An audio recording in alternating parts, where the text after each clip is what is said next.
ਸਾਰੇ ਭੈਣ ਭਰਾਵਾਂ ਨੂੰ ਜੈ ਮਸੀਹ ਦੀ। ਅੱਜ ਦੇ ਵਚਨ ਦਾ ਮਨਨ ਕਰਨ ਤੋਂ ਪਹਿਲਾਂ ਅਸੀਂ ਪ੍ਰਾਰਥਨਾ ਵਿੱਚ ਜਾਵਾਂਗੇ। ਦਿਆਲੂ ਪ੍ਰਭੂ, ਅਸੀਂ ਆਪ ਦਾ ਧੰਨਵਾਦ, ਆਪ ਦੀ ਮਹਿਮਾ, ਆਪ ਦੀ ਵਡਿਆਈ ਕਰਦੇ ਹਾਂ। ਤੂੰ ਰਾਜਿਆਂ ਦਾ ਰਾਜਾ ਹੈ, ਪ੍ਰਭੂਆਂ ਦਾ ਪ੍ਰਭੂ, ਸਰਵ ਸ਼ਕਤੀਮਾਨ, ਸਰਵ ਵਿਆਪੀ, ਸਰਵਗਿਆ ਪਰਮੇਸ਼ਰ ਹੈ। ਤੂੰ ਸਾਨੂੰ ਨਿਤ ਪ੍ਰਤੀ ਦਿਨ ਆਪਣੇ ਵਚਨ ਦੀ ਖੁਰਾਕ ਦੇ ਕੇ ਆਪਣੇ ਵਿੱਚ ਚਲਾਉਂਦਾ ਹੈ। ਇਸ ਦੇ ਲਈ ਅਸੀਂ ਤੇਰਾ ਧੰਨਵਾਦ ਕਰਦੇ ਹਾਂ। ਸਾਨੂੰ ਅੱਜ ਦੇ ਵਚਨ ਦੀ ਤੌਫੀਕ ਦੇ, ਜਿਸ ਦੇ ਨਾਲ ਅਸੀਂ ਤੇਰੀ ਪਰਮੇਸ਼ਰਤਾ, ਮਹਿਮਾ, ਤੇਰੀ ਵਡਿਆਈ ਕਰਦੇ ਹੋਏ ਤੇਰੇ ਰਾਜ ਵਿੱਚ, ਤੇਰੀ ਆਮਦ ਦੇ ਵਿੱਚ ਵਧਦੇ ਜਾਈਏ। ਬੋਲਣ ਵਾਲੇ ਅਤੇ ਸੁਣਨ ਵਾਲਿਆਂ ਦੋਨਾਂ ਨੂੰ ਆਪਣੀ ਸਮਰੱਥ, ਆਪਣੀ ਤੌਫੀਕ ਔਰ ਪਰਮੇਸ਼ਰ ਪਿਤਾ ਆਪਣਾ ਬਲ ਦੇ, ਤਾਂ ਕਿ ਤੇਰੀ ਮਹਿਮਾ ਹੋ ਸਕੇ। ਸਭੋ ਕੁਝ ਤੇਰੇ ਹੱਥਾਂ 'ਚ ਸੌਂਪਦੇ ਹੋਏ ਬੇਨਤੀ ਮਸੀਹ ਯਸੂ ਦੇ ਪਵਿੱਤਰ ਤੇ ਸਮਰਥੀ ਨਾਮ 'ਚ ਮੰਗਦੇ ਹਾਂ, ਆਮੀਨ। Thank you. ਪਿਆਰੇ ਅਜ਼ੀਜ਼, ਅੱਜ ਦੇ ਵਚਨ ਦਾ ਮਨਨ ਕਰਨ ਤੋਂ ਪਹਿਲਾਂ ਅਸੀਂ ਪ੍ਰਾਰਥਨਾ ਦੇ ਵਿੱਚ ਜੋ ਸਮਰੱਥ ਅਸੀਂ ਪ੍ਰਾਪਤ ਕੀਤੀ ਹੈ, ਉਸ ਵਚਨ ਨੂੰ ਮੈਂ ਆਪ ਦੇ ਅੱਗੇ ਪੜ੍ਹਨ ਜਾ ਰਿਹਾ ਹਾਂ। ਇਹ ਹੈ ਅਫਸੀਆਂ ਦੀ ਪੁਸਤਕ, ਉਸ ਦਾ 6 ਅਧਿਆਏ, ਉਸ ਦੀ 6 ਆਇਤ ਨੂੰ ਮੈਂ ਆਪ ਦੇ ਲਈ ਪੜ੍ਹ ਰਿਹਾ ਹਾਂ। ਅਫਸੀਆਂ 6 ਦਾ 6 ਇੱਥੇ ਲਿਖਿਆ ਹੈ, ਅਤੇ ਮਨੁੱਖਾਂ ਨੂੰ ਰਝਾਉਣ ਵਾਲਿਆਂ ਵਾਂਗੂ ਵਿਖਾਵੇ ਦੀ ਨੌਕਰੀ ਨਾ, ਸਗੋਂ ਮਸੀਹ ਦੇ ਦਾਸਾਂ ਵਾਂਗੂ ਜੀ ਲਾ ਕੇ ਪਰਮੇਸ਼ਰ ਦੀ ਇੱਛਾ ਨੂੰ ਪੂਰੀ ਕਰੋ ਅਤੇ ਮਨ ਲਾ ਕੇ ਟਹਿਲ ਕਰੋ, ਜਿਵੇਂ ਪ੍ਰਭੂ ਦੀ ਅਤੇ ਮਨੁੱਖਾਂ ਦੀ। ਇਸ ਦਾ ਜੋ ਮੈਂ ਵਿਸ਼ਾ ਲਿਆ ਹੈ, ਸਬਜੈਕਟ ਲਿਆ ਹੈ, ਵਿਸ਼ਵਾਸੀ ਪਰਮੇਸ਼ਰ ਦੀ ਇੱਛਾ ਪੂਰੀ ਕਰਨ। ਵਿਸ਼ਵਾਸੀ ਪਰਮੇਸ਼ਰ ਦੀ ਇੱਛਾ ਪੂਰੀ ਕਰਨ। ਜਦੋਂ ਅਫਸੀਆਂ ਦੀ ਪੁਸਤਕ ਪੜ੍ਹਦੇ ਹਾਂ, ਪੌਲਸ ਰਸੂਲ ਇਸ ਤੋਂ ਪਹਿਲਾਂ ਬੱਚਿਆਂ ਦੇ ਬਾਰੇ ਸਿੱਖਿਆ ਦਿੰਦਾ ਹੈ। ਬੱਚਿਆਂ ਤੋਂ ਬਾਅਦ ਮਾਤਾ ਪਿਤਾ ਨੂੰ ਉਹਨਾਂ ਦੀ ਹਦਾਇਤ ਦਿੰਦਾ। ਉਸ ਤੋਂ ਬਾਅਦ ਦਾਸ ਅਤੇ ਜੋ ਦਾਸੀ ਹੈ ਉਹਨਾਂ ਦੇ ਪ੍ਰਤੀ ਕਿ ਕਿਸ ਤਰ੍ਹਾਂ ਉਹਨਾਂ ਨੂੰ ਆਪਣੇ ਸਮਾਜ ਦੇ ਵਿੱਚ ਕੰਮ ਕਰਨਾ ਚਾਹੀਦਾ, ਜੋ ਵਿਸ਼ਵਾਸੀ ਹੈ। ਪੌਲਸ ਰਸੂਲ ਦਾ, ਅਸੀਂ ਕਿਸੇ ਵੀ ਜਗ੍ਹਾ ਦੇ ਉੱਤੇ ਹੋਈਏ, ਪਰਮੇਸ਼ਰ ਦੇ ਵਚਨ 'ਚ ਲਿਖਿਆ ਹੈ, ਭਾਵੇਂ ਅਸੀਂ ਦੇਸ਼ ਹੋਈਏ, ਭਾਵੇਂ ਪਰਦੇਸ ਹੋਈਏ, ਪਰ ਅਸੀਂ ਪ੍ਰਭੂ ਨੂੰ ਭਾਉਂਦੇ ਰਹੀਏ। ਪਹਿਲਾ ਕਰੰਥੀਆਂ 5 ਅਧਿਆਏ ਦੇ ਵਿੱਚ ਅਸੀਂ ਇਹ ਪੜ੍ਹਦੇ ਹਾਂ, ਕਿਸੇ ਵੀ ਜਗ੍ਹਾ ਦੇ ਵਿੱਚ ਹੋਈਏ, ਅਸੀਂ ਪਰਮੇਸ਼ਰ ਨੂੰ ਭਾਉਂਦੇ ਰਹੀਏ। ਜੋ ਵੀ ਕੰਮ ਕਰੀਏ, ਸਾਡੇ ਜੀਵਨ ਦੇ ਰਾਹੀਂ ਪਰਮੇਸ਼ਰ ਦੀ ਮਹਿਮਾ ਹੋਣੀ ਚਾਹੀਦੀ ਹੈ। ਪੌਲਸ ਰਸੂਲ ਕਹਿੰਦਾ ਹੈ, ਹਰ ਇੱਕ ਵਿਸ਼ਵਾਸੀ ਮਸੀਹ ਦੀ ਪੱਤਰੀ ਹੈ। ਲੋਕ ਤੁਹਾਡੇ ਜੀਵਨ ਦੇ ਵਿੱਚ ਮਸੀਹ ਨੂੰ ਪੜ੍ਹਦੇ ਹੈ, ਲੋਕ ਤੁਹਾਡੇ ਜੀਵਨ ਦੇ ਵਿੱਚ ਮਸੀਹ ਨੂੰ ਦੇਖਦੇ ਆ, ਲੋਕ ਤੁਹਾਡੇ ਜੀਵਨ ਨੂੰ ਵੇਖ ਕੇ ਪਰਮੇਸ਼ਰ ਪੁੱਤਰ ਦੀ ਮਹਿਮਾ ਕਰਦੇ ਆ। ਮੇਰੇ ਜੀਵਨ ਦੇ ਵਿੱਚ ਹਰ ਸਮੇਂ ਡਿਜ਼ਾਇਰ ਜਿਹੜਾ ਹੈ, ਜਿਹੜੀ ਇੱਛਾ ਹੈ, ਉਹ ਪਰਮੇਸ਼ਰ ਦੀ ਹੋਣੀ ਚਾਹੀਦੀ ਹੈ। ਮੈਂ ਕੋਈ ਵੀ ਕੰਮ ਕਰਦਾ ਹਾਂ, ਕਿਸੇ ਵੀ ਜਗ੍ਹਾ ਦੇ ਉੱਤੇ ਜਾ ਰਿਹਾ ਹਾਂ, ਕੋਈ ਵੀ ਮੇਰਾ ਪ੍ਰਾਰਥਨਾ ਦਾ ਵਿਸ਼ਾ ਹੈ, ਉਸ ਦੇ ਵਿੱਚ ਪਰਮੇਸ਼ਵਰ ਦੀ ਇੱਛਾ ਨਹੀਂ ਹੈ, ਤਾਂ ਉਸ ਪ੍ਰਾਰਥਨਾ ਦੇ ਉੱਤੇ, ਉਸ ਵਚਨ ਦੇ ਉੱਤੇ ਸਾਡੀ ਇੱਛਾ ਕਦੇ ਵੀ ਪੂਰੀ ਨਹੀਂ ਹੋਵੇਗੀ। ਪਰਮੇਸ਼ਵਰ ਦੀ ਇੱਛਾ ਨੂੰ ਅਗਰ ਤੁਸੀਂ ਚਾਹੁੰਦੇ ਹੋ ਕਿ ਸਾਡੀ ਹਰ ਇੱਕ ਗੱਲ, ਚਾਹੇ ਉਹ ਵਚਨ ਦੇ ਰਾਹੀਂ ਹੈ, ਚਾਹੇ ਉਹ ਪ੍ਰਾਰਥਨਾ ਦੇ ਰਾਹੀਂ ਹੈ, ਕਿਸੇ ਵੀ ਤਰੀਕੇ ਦੇ ਨਾਲ ਜੇ ਤੁਸੀਂ ਚਾਹੁੰਦੇ ਹੋ ਕਿ ਪਰਮੇਸ਼ਰ ਸੁਣੇ ਅਤੇ ਉਸ ਨੂੰ ਪੂਰਾ ਕਰੇ, ਤਾਂ ਉਸ ਦੇ ਵਿੱਚ ਪਰਮੇਸ਼ਰ ਦਾ ਡਿਜ਼ਾਇਰ, ਪਰਮੇਸ਼ਰ ਦੀ ਮਹਿਮਾ, ਪਰਮੇਸ਼ਰ ਦੀ ਵਡਿਆਈ, ਪਰਮੇਸ਼ਰ ਦੀ ਉਸਤਤ ਹੋਣੀ ਜ਼ਰੂਰੀ ਹੈ। ਬਾਈਬਲ ਇਹ ਸਿਖਾਉਂਦੀ ਹੈ। ਇਸੇ ਕਰਕੇ ਤਾਂ ਇੱਥੇ ਪਰਮੇਸ਼ਰ ਦੇ ਦਾਸ ਨੂੰ ਪਰਮੇਸ਼ਰ ਨੇ ਕਿਹਾ ਕਿ ਤੁਸੀਂ ਮਨੁੱਖਾਂ ਨੂੰ ਰਝਾਉਣ ਵਾਲਿਆਂ ਵਾਂਗੂ ਵਿਖਾਵੇ ਦਾ ਕੰਮ ਨਾ ਕਰੋ। ਜ਼ਿਆਦਾਤਰ ਕਈ ਲੋਕ ਪ੍ਰਚਾਰਕਾਂ ਨੂੰ ਰਝਾਉਣ ਵਾਲਾ ਕੰਮ ਕਰਦੇ ਆ, ਕਿਸੇ ਮੰਤਰੀ ਨੂੰ ਰਝਾਉਣ ਵਾਲਾ ਕੰਮ ਕਰਦੇ ਆ, ਕਿਸੇ ਆਪਣੇ ਰਿਸ਼ਤੇਦਾਰ ਨੂੰ ਰਝਾਉਣ ਵਾਲਾ ਕੰਮ ਕਰਦੇ ਆ, ਪਰ ਪਰਮੇਸ਼ਰ ਨੂੰ ਰਝਾਉਣ ਵਾਲਾ ਕੰਮ ਅੱਜ ਕੋਈ ਨਹੀਂ ਕਰਦਾ। ਮੇਰੇ ਜੀਵਨ ਦੇ ਰਾਹੀਂ ਪਰਮੇਸ਼ਰ ਖੁਸ਼ ਹੋਵੇ, ਮੇਰੇ ਜੀਵਨ ਦੇ ਰਾਹੀਂ ਪਰਮੇਸ਼ਰ ਨੂੰ ਮਹਿਮਾ ਮਿਲੇ, ਮੇਰੇ ਜੀਵਨ ਦੇ ਰਾਹੀਂ ਪਰਮੇਸ਼ਰ ਦਾ ਨਾਮ ਉੱਚਾ ਹੋਵੇ, ਮੇਰੇ ਜੀਵਨ ਦੇ ਰਾਹੀਂ ਪਰਮੇਸ਼ਰ ਦੀ ਖੁਸ਼ਬੂ ਦੂਸਰਿਆਂ ਤੱਕ ਫੈਲੇ। ਅਸੀਂ ਕੀ ਇਹ ਆਪਣੇ ਜੀਵਨ ਦੇ ਵਿੱਚ ਕੋਸ਼ਿਸ਼ ਕਰਦੇ ਹਾਂ ਕੀ ਅਸੀਂ ਇਸ ਗੱਲ ਦੇ ਉੱਤੇ ਧਿਆਨ ਕਰਦੇ ਹਾਂ? ਪੌਲਸ ਰਸੂਲ ਕਹਿੰਦਾ ਹੈ ਕਿ ਮੈਂ ਚਾਹੁੰਦਾ ਹਾਂ ਕਿ ਮੇਰੇ ਜੀਵਨ ਦਾ ਇੱਕ ਇੱਕ ਪਲ, ਇੱਕ ਇੱਕ ਕਤਰਾ ਪਰਮੇਸ਼ਵਰ ਦੀ ਮਹਿਮਾ ਨੂੰ ਪ੍ਰਗਟ ਕਰੇ। ਪੌਲਸ ਰਸੂਲ ਦੀ ਡਿਜ਼ਾਇਰ ਇਹ ਸੀ। ਅੱਜ ਮੇਰਾ ਅਤੇ ਆਪ ਦਾ ਡਿਜ਼ਾਇਰ ਵੀ ਇਹ ਹੋਣਾ ਚਾਹੀਦਾ।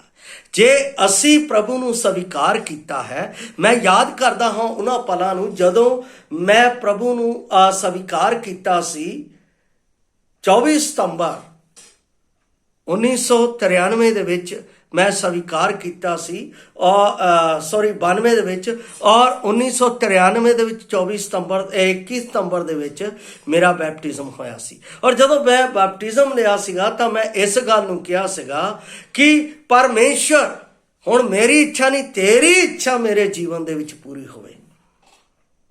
ਔਰ ਜਿਵੇਂ ਜਿਵੇਂ ਮੈਂ ਪਰਮੇਸ਼ਵਰ ਦੇ ਡਿਜ਼ਾਇਰ ਦੇ ਵਿੱਚ ਵਧਦਾ ਗਿਆ, ਤਿਵੇਂ ਤਿਵੇਂ ਮੇਰੇ ਜੀਵਨ ਦੇ ਵਿੱਚ ਪਰਮੇਸ਼ਵਰ ਦੀ ਮਹਿਮਾ ਨੂੰ ਪ੍ਰਗਟ ਹੋਣ ਦਾ ਬਲ ਮਿਲਿਆ। ਮੈਂ ਆਪਣੇ ਆਪ ਨੂੰ ਅੱਗੇ ਨਹੀਂ ਰੱਖਿਆ, ਪ੍ਰਭੂ ਨੂੰ ਅੱਗੇ ਰੱਖਿਆ। ਪ੍ਰਭੂ ਦੀ ਸੇਵਾ ਦੇ ਵਿੱਚ ਵੀ ਮੈਂ ਪ੍ਰਭੂ ਨੂੰ ਅੱਗੇ ਰੱਖਿਆ। ਕਦੇ ਇਸ ਗੱਲ ਦਾ ਲਾਲਚ ਨਹੀਂ ਕੀਤਾ ਮੈਨੂੰ ਆਹ ਮਿਲ ਜਾਏ, ਮੈਨੂੰ ਉਹ ਮਿਲ ਜਾਏ, ਮੈਨੂੰ ਆਹ ਚੀਜ਼ ਮੇਰੇ ਜੀਵਨ ਦੇ ਵਿੱਚ ਹੋ ਜਾਏ। ਨਹੀਂ, ਮੈਂ ਆਪਣੇ ਜੀਵਨ ਦੇ ਵਿੱਚ ਇੱਕ ਇੱਕ ਚੀਜ਼ ਨੂੰ, ਇੱਕ ਇੱਕ ਪਲ ਨੂੰ ਪਰਮੇਸ਼ਵਰ ਦੇ ਹੱਥ ਵਿੱਚ ਸੌਂਪਿਆ ਹੈ। ਮੇਰੇ ਕੋਲ ਇੱਕ ਇੱਕ ਪਲ ਦੇ ਲਈ ਪਰਮੇਸ਼ਵਰ ਦੇ ਵਚਨ ਦਾ ਅਜਿਹਾ ਖੰਡ ਹੈ ਜਿਸ ਦੇ ਵਿੱਚ ਉਸ ਨੇ ਮੈਨੂੰ ਬਲ ਦੇ ਕੇ ਆਪਣੀ ਮਹਿਮਾ ਲਈ ਹੈ। ਚਾਹੇ ਮੈਂ ਕਮੀ ਦੇ ਵਿੱਚ ਸੀ, ਚਾਹੇ ਮੈਂ ਘਟੀ ਦੇ ਵਿੱਚ ਸੀ, ਚਾਹੇ ਮੈਂ ਉਚਾਈਆਂ ਦੇ ਵਿੱਚ ਮਤਲਬ ਭਰਪੂਰ ਸੀ, ਤਾਂ ਵੀ ਪਰਮੇਸ਼ਵਰ ਨੇ ਆਪਣੀ ਮਹਿਮਾ ਮੇਰੇ ਜੀਵਨ ਦੇ ਵਿੱਚ ਲਈ। ਮੈਂ ਚਾਹੁੰਦਾ ਹਾਂ ਜਿਸ ਤਰ੍ਹਾਂ ਪਰਮੇਸ਼ਰ ਨੇ ਸਾਨੂੰ ਆਪਣੇ ਜੀਵਨ ਦੇ ਵਿੱਚ ਆਪਣੀ ਇੱਛਾ ਦੇ ਨਾਲ ਇਸਤੇਮਾਲ ਕੀਤਾ ਔਰ ਹੁਣ ਵੀ ਕਰ ਰਿਹਾ ਹੈ, ਉਸ ਤਰ੍ਹਾਂ ਤੁਹਾਡੇ ਜੀਵਨ ਦੇ ਵਿੱਚ ਵੀ ਹੋਵੇ। ਉਹ ਕਿੱਦਾਂ ਹੋ ਸਕਦਾ ਹੈ? ਪਰਮੇਸ਼ਰ ਦੇ ਵਚਨ ਦੇ ਨਾਲ। ਕਿੱਦਾਂ ਹੋ ਸਕਦਾ ਹੈ? ਪਰਮੇਸ਼ਰ ਦੇ ਵਚਨ ਨਾਲ। ਜਦੋਂ ਮੈਂ ਰੋਮੀਆਂ ਦੀ ਪੁਸਤਕ 12 ਅਧਿਆਏ ਉਸ ਦੀ 1 ਅਤੇ 2 ਆਇਤਾਂ ਦੇ ਉੱਤੇ ਧਿਆਨ ਕਰਦਾ ਹਾਂ ਤਾਂ ਪਰਮੇਸ਼ਰ ਦੀ ਡਿਜ਼ਾਇਰ ਦੀ ਮੈਂ ਗੱਲ ਆਪ ਦੇ ਅੱਗੇ ਕਰ ਰਿਹਾ। ਇਸ ਲਈ ਹੇ ਪ੍ਰਭੂ, ਮੈਂ ਤੁਹਾਨੂੰ ਪਰਮੇਸ਼ਰ ਦੀਆਂ ਰਹਿਮਤਾਂ ਨੂੰ ਯਾਦ ਦਿਲਾ ਕੇ ਮਿੰਨਤ ਕਰਦਾ ਹਾਂ ਕਿ ਤੁਸੀਂ ਆਪਣੇ ਸਰੀਰਾਂ ਨੂੰ ਜਿਉਂਦਾ ਅਤੇ ਪਵਿੱਤਰ ਅਤੇ ਪਰਮੇਸ਼ਰ ਨੂੰ ਭਾਵਦਾ ਹੋਇਆ, ਚਾਹੁੰਦਾ ਹੋਇਆ ਬਲੀਦਾਨ ਕਰਕੇ ਚੜਾਓ। ਇਹ ਤੁਹਾਡੀ ਆਤਮਿਕ ਮਤਲਬ ਰੂਹਾਨੀ ਸੇਵਾ ਹੈ। ਪਹਿਲੀ ਗੱਲ ਉਹ ਕੀ ਕਹਿ ਰਿਹਾ ਹੈ?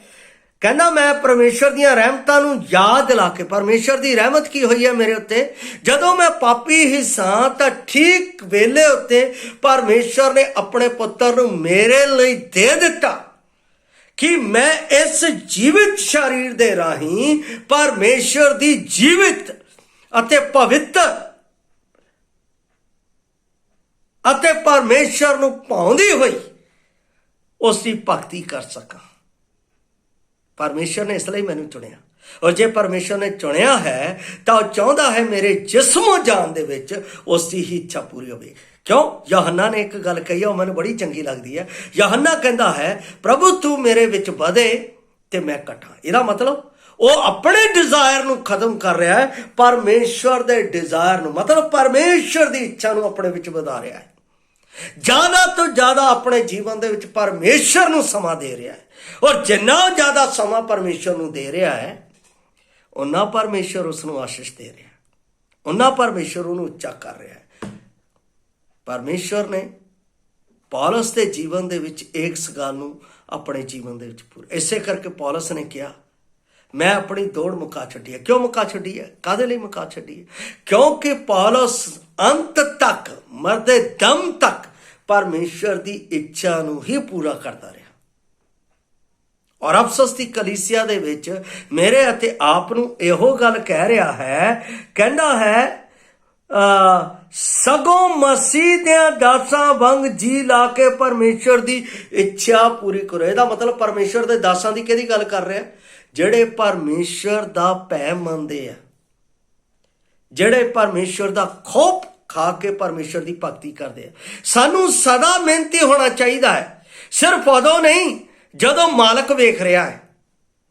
ਹਾਂਜੀ, ਮਾਲਕ ਆ ਗਿਆ ਤਾਂ ਮੈਂ ਬਹੁਤ ਜ਼ਿਆਦਾ ਮਿਹਨਤ ਕਰ ਰਿਹਾ ਹਾਂ, ਮਾਲਕ ਮੈਨੂੰ ਦੇਖ ਕੇ ਨਹੀਂ। ਕਈ ਲੋਕ ਏਦਾਂ ਹੁੰਦੇ ਆ, ਮਾਲਕ ਚੱਲ ਜਾਂਦਾ ਤਾਂ ਉਹ ਆਪਣਾ ਟਾਈਮ ਪਾਸ ਕਰਦੇ ਆ। That is wrong. ਇਹ ਪਰਮੇਸ਼ਰ ਦਾ ਡਿਜ਼ਾਇਰ ਨਹੀਂ ਹੈ।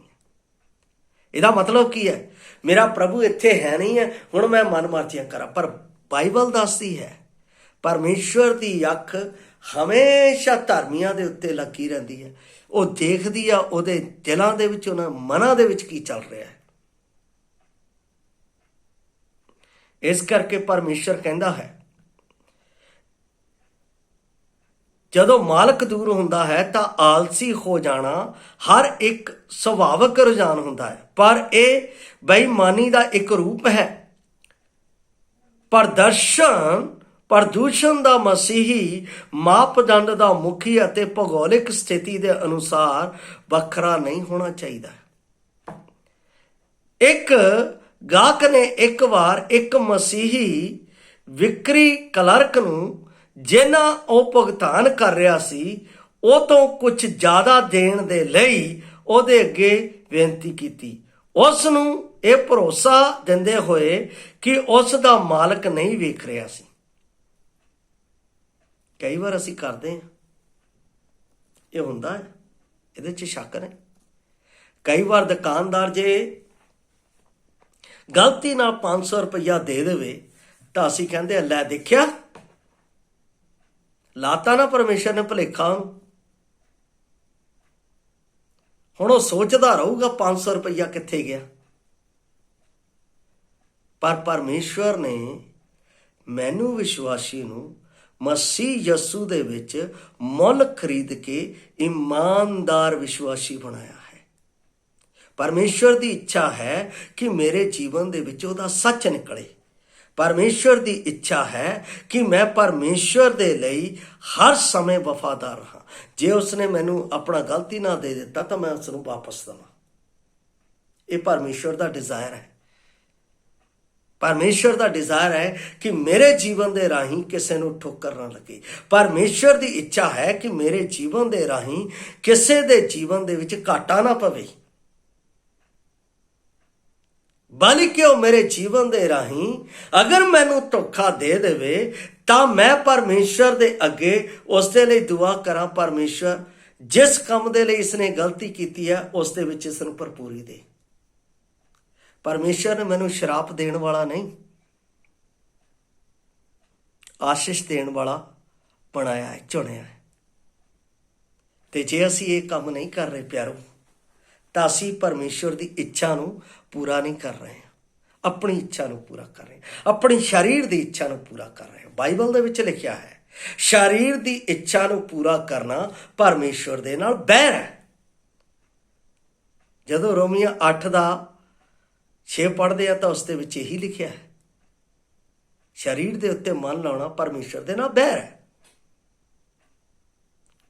ਔਰ ਜਿਹੜੇ ਸਰੀਰ ਦੀ ਇੱਛਾ ਨਾਲ ਚੱਲਦੇ ਆ ਉਹ ਮੌਤ ਨੂੰ ਆਪਣੇ ਜੀਵਨ ਦੇ ਵਿੱਚ ਬੁਲਾਵਾ ਦਿੰਦੇ ਆ, ਕਿਉਂਕਿ ਸਰੀਰ ਦੇ ਨਾਲ ਪਾਪ ਸਾਡੇ ਵਿੱਚ ਉਹਦੇ ਹੁੰਦਾ। ਜੇ ਆਤਮਾ ਦੇ ਨਾਲ ਸਰੀਰ ਨੂੰ ਚਲਾਈਏ ਤਾਂ ਪਰਮੇਸ਼ਰ ਦੀ ਭਗਤੀ ਮੇਰੇ ਜੀਵਨ ਦੇ ਵਿੱਚ ਪ੍ਰਗਟ ਹੋ। ਆਤਮਾ ਦੇ ਨਾਲ ਸਰੀਰ ਨੂੰ ਚਲਾਉਣਾ, ਅੱਜ ਬਹੁਤ ਘੱਟ ਲੋਕ ਹੈ ਜਿਹੜੇ ਆਤਮਾ ਦੇ ਰਾਹੀਂ ਸਰੀਰ ਨੂੰ ਚਲਾ ਰਹੇ ਆ, ਕਿਉਂਕਿ ਉਹ ਆਤਮਾ ਦੇ ਰਾਹੀਂ ਇਸ ਸਰੀਰ ਦੇ ਵਿੱਚ ਪਰਮੇਸ਼ਰ ਦੀ ਭਗਤੀ ਕਰਦੇ ਆ। ਇਹੀ ਤਾਂ ਰੋਮੀਆਂ 12:1 ਦੇ ਵਿੱਚ ਲਿਖਿਆ ਅਸੀਂ ਕਰ ਰਹੇ।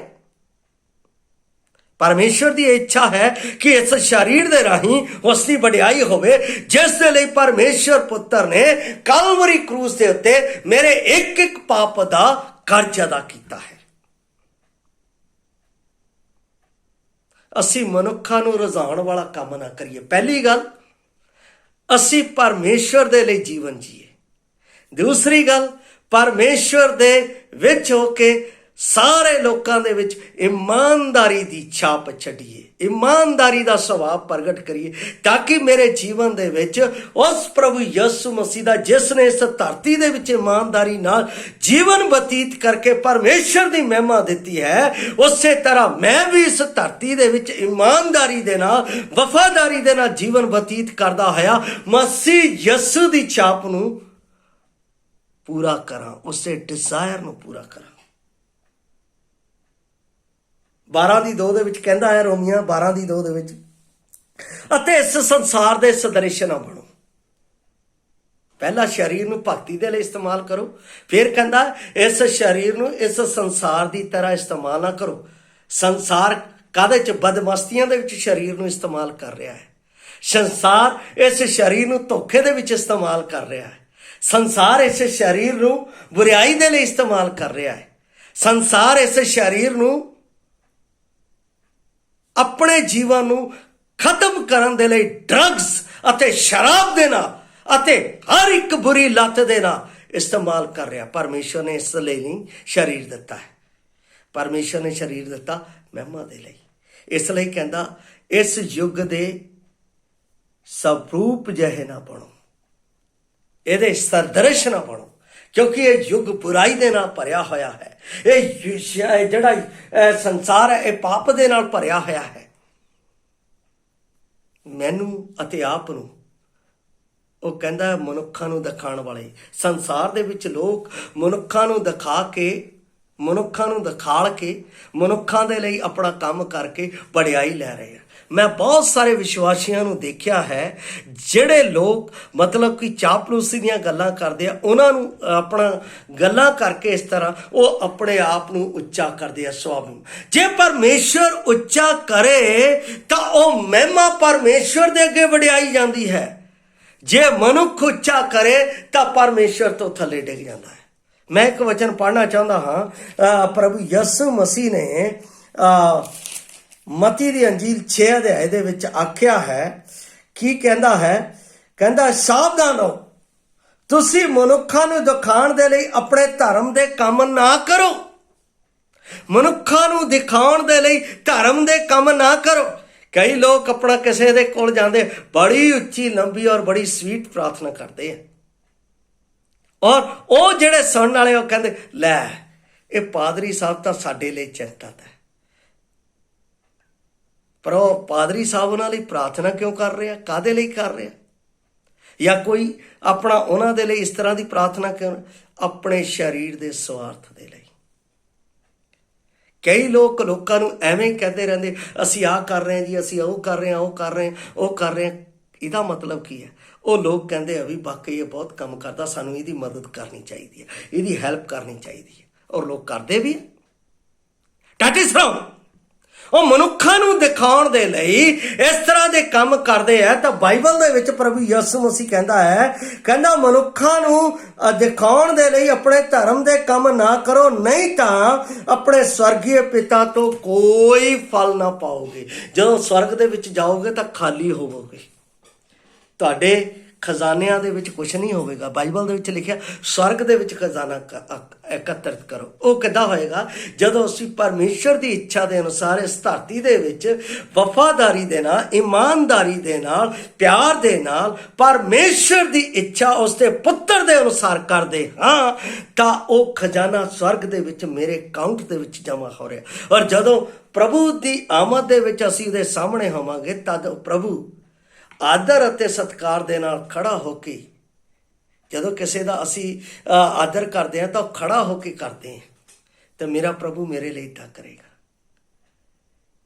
ਕੀ ਤੁਸੀਂ ਆਪਣੇ ਜੀਵਨ 'ਚ ਇਹ ਸੋਚਿਆ ਕਿ ਪਰਮੇਸ਼ਰ ਮੇਰੇ ਜੀਵਨ ਦੇ ਵਿੱਚ ਮੇਰੇ ਨਾਲ ਇੱਦਾਂ ਕਰੇਗਾ? ਮੈਂ ਦਿਨ ਪ੍ਰਤੀ ਦਿਨ ਇਹ ਪ੍ਰਾਰਥਨਾ ਕਰਦਾ, ਪ੍ਰਭੂ ਮੈਨੂੰ ਕਦੇ ਦਿਖਾਉਣ ਵਾਲੀ ਸੇਵਾ ਨਾ ਕਰਨ ਦੇ। ਮੈਂ ਸੱਚ ਦੇ ਨਾਲ ਪ੍ਰਭੂ ਦੀ ਸੇਵਾ ਕਰਦਿਆਂ ਹੋਇਆਂ, ਸੱਚ ਕਮਾਉਂਦਿਆਂ ਹੋਇਆਂ ਪ੍ਰਭੂ ਦੇ ਸੇਵਾ ਦੇ ਵਿੱਚ ਉਹਦੇ ਕੋਲੋਂ ਪ੍ਰਤੀਫਲ ਪ੍ਰਾਪਤ ਕਰਾਂ। ਮੈਂ ਆਪਣੀ ਵਡਿਆਈ ਨਹੀਂ, ਮੇਰੇ ਜੀਵਨ ਦੇ ਵਿੱਚ ਤੇਰੀ ਵਡਿਆਈ ਪੂਰੀ ਹੋਵੇ। ਮੇਰੇ ਰਾਹੀਂ ਤੇਰੇ ਕੰਮ ਬੋਲਣ, ਮੇਰੇ ਰਾਹੀਂ ਤੇਰੀ ਪ੍ਰਸ਼ੰਸਾ ਹੋਵੇ, ਮੇਰੇ ਰਾਹੀਂ ਤੇਰਾ ਨਾਮ ਉੱਚਾ ਹੋਵੇ। ਮੈਂ ਇਹ ਪ੍ਰਾਰਥਨਾ ਕਰਦਾ। ਤੁਸੀਂ ਕਰਦੇ ਹੋ? ਤੁਹਾਡੇ ਜੀਵਨ ਦੇ ਵਿੱਚ ਹੋ ਰਿਹਾ? ਇੱਕ ਵਚਨ ਹੋਰ ਪੜ੍ਹ ਕੇ ਮੈਂ ਸਮਾਪਤੀ ਵੱਲ ਜਾਵਾਂਗਾ। ਪਹਿਲਾ ਥੈਸਲੋਨੀਆਂ 2 ਅਧਿਆਏ ਉਹਦੀ 3 ਤੇ 4 ਆਇਤ ਮੈਂ ਆਪ ਦੇ ਲਈ ਪੜ੍ਹ ਰਿਹਾ ਹਾਂ।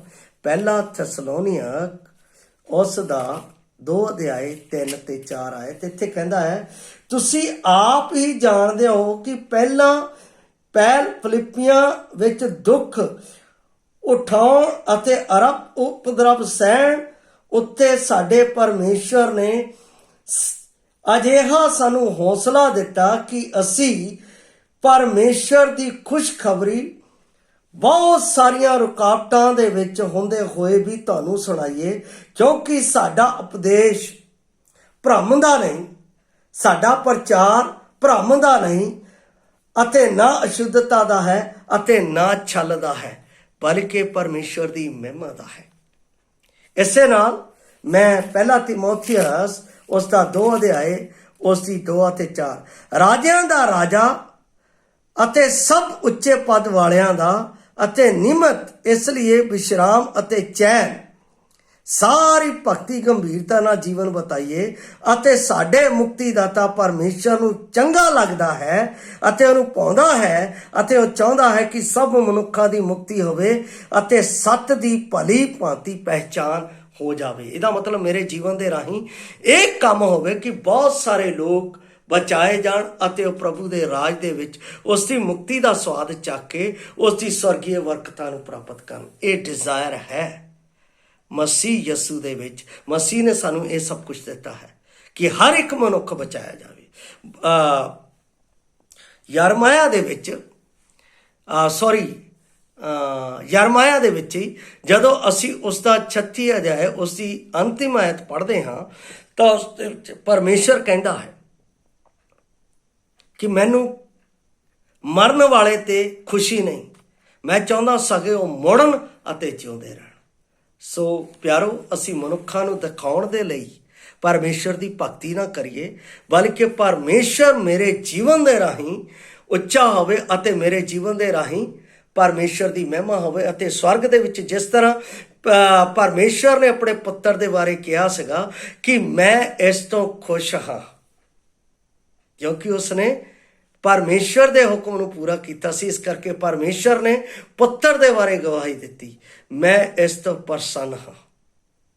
ਤੇ ਮੇਰੇ ਜੀਵਨ ਦੇ ਵਿੱਚ ਵੀ ਇਹ ਆਵਾਜ਼ ਆਉਣੀ ਚਾਹੀਦੀ ਹੈ, ਪਰਮੇਸ਼ਰ ਸਾਨੂੰ ਮਨੁੱਖਾਂ ਨੂੰ ਨਹੀਂ ਬਲਕਿ ਪਰਮੇਸ਼ਰ ਨੂੰ ਆਪਣੇ ਜੀਵਨ ਦੇ ਰਾਹੀਂ, ਸਾਡੇ ਜੀਵਨ ਦੇ ਰਾਹੀਂ ਪ੍ਰਸੰਨ ਕਰਨ ਵਾਲੇ ਕੰਮ ਕਰੇ, ਜਿਸ ਦੇ ਨਾਲ ਪ੍ਰਭੂ ਦਾ ਨਾਮ ਸਾਡੇ ਜੀਵਨ ਦੇ ਵਿੱਚ ਉੱਚਾ ਹੋਵੇ ਔਰ ਅਸੀਂ ਪ੍ਰਭੂ ਦੀ ਮਹਿਮਾ ਦੇ ਵਿੱਚ ਅੱਗੇ ਵਧਦੇ ਜਾਈਏ।